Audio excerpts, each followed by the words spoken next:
We are, man, we made some major progress. Haven't been able to have time to get it out to the world yet, but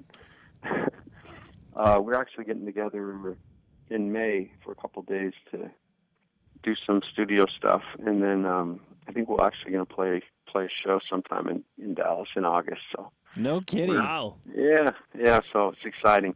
It's fun, and like I literally haven't talked to some of these guys for 15 years, 20 years, and it's been kind of fun to have the text string going with all of them and kind of planning it out. It's going to be fun.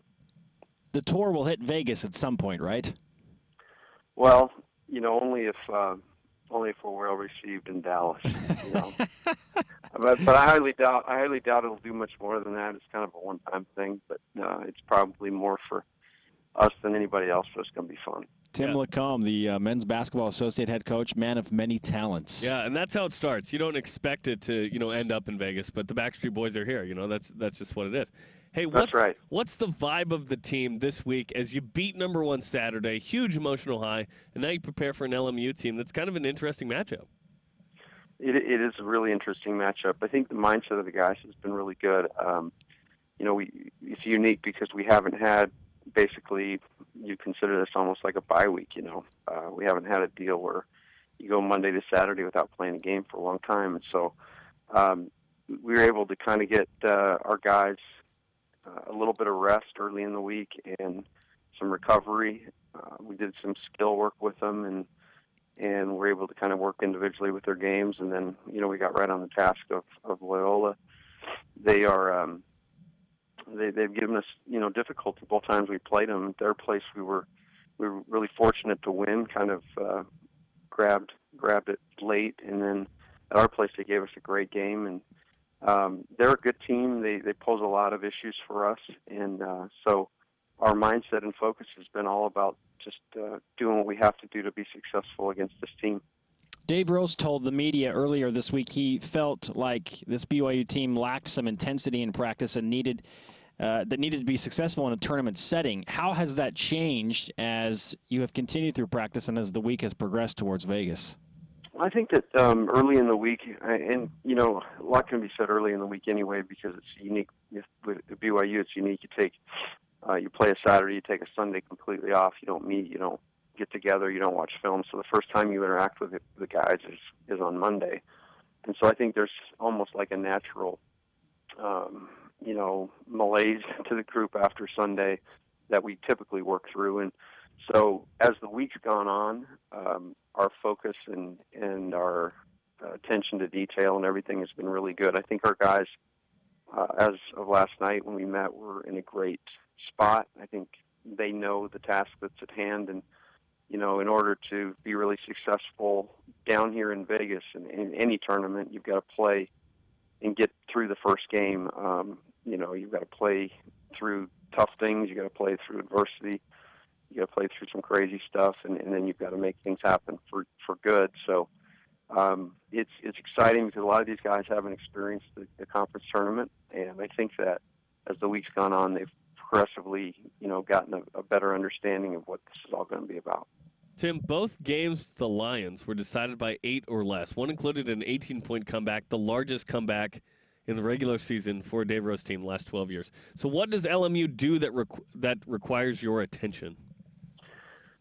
A couple different things. I think the first thing that I'd point out is they're probably one of the best teams against us at turning us over. They're a team that not only trying to get you to miss, but literally take the ball from you. And so they do a great job of disguising, particularly post situations, where the help's coming from, and then dribble drives and things. They'll just, they'll leave the guy on the strong side and just come and take the ball from you. So it's a little bit different look and a little bit more aggressive in that regard. I think it's one of the best things that they do. They also are a pretty dynamic offensive team in terms of game to game. It's a really hard scout. It's a hard scout because they change and add and delete a lot of offense. So day to day, the schemes can be, you can see certain pieces that are similar, but then they add a lot of different things game to game. And so I think those two things make that a really unique game.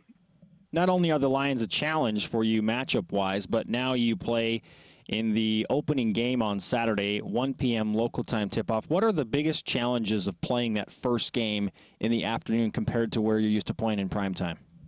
Well, I think the first thing is literally here in this tournament, you don't get any time on the court prior to playing. They give you an hour before you play. So we have not practiced in this building. And I think that's a little bit unique for any conference tournament. Every conference I've been a part of, you've gotten into the arena, so that one's a little bit unique. And then just the early, luckily we played some early games this year, so we're accustomed to it. But what we tried to do with practice yesterday and Friday was replicate our day exactly. So breakfast, we get them up, eat breakfast, and then we actually went over and practiced at Centennial High School at 1 o'clock. So they've kind of lived this day already, in a sense. We just haven't been able to get in the gym. The head coach of Centennial, Noah Hartsock. So, yeah, the connection there is awesome. That's great. What's the most challenging thing, Tim, about beating number one and then having to play another game the next week?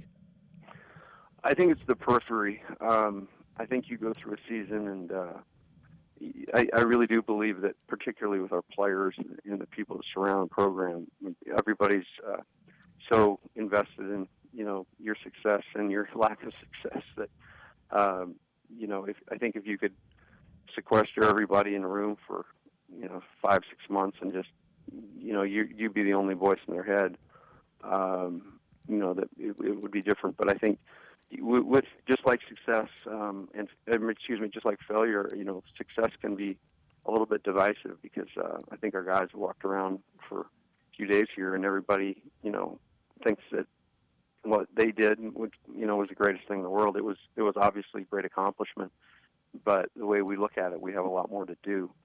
And so I think that just mentally and, the creature comforts of this situation, those are the things that you try to, as a coach, you try to be aware of, and you try to do the best you can in practice to make sure these guys stay focused and know that what happened, just like if we lost a game, it's the next play, it's the next game, that we are now on to this next task, and this is where all our focus should be. Whenever you're done coaching, I think you need to be a basketball psychologist at some point, Tim, with all of that logic on it, because it all makes sense, and I think you could help a lot of people that way. Well, yeah, I'm hoping that's not for a long time, but that's after you guys archive this clip, I'll use it as a reference. You've won 3 in a row on the road, including that big win against then number 1 ranked Gonzaga. What changed for this team and sparked them away from the Marriott Center? Because that was the huge concern for much of the season, and those are the words of head coach Dave Rose. Yeah, I think that we've had some highs and lows during the season, but I think the weekend of the St. Mary's game at home was really kind of a really low point for the team. And I think that we went out on the road the next week with an absolute purpose, to go out and beat Portland. That was the entire mindset.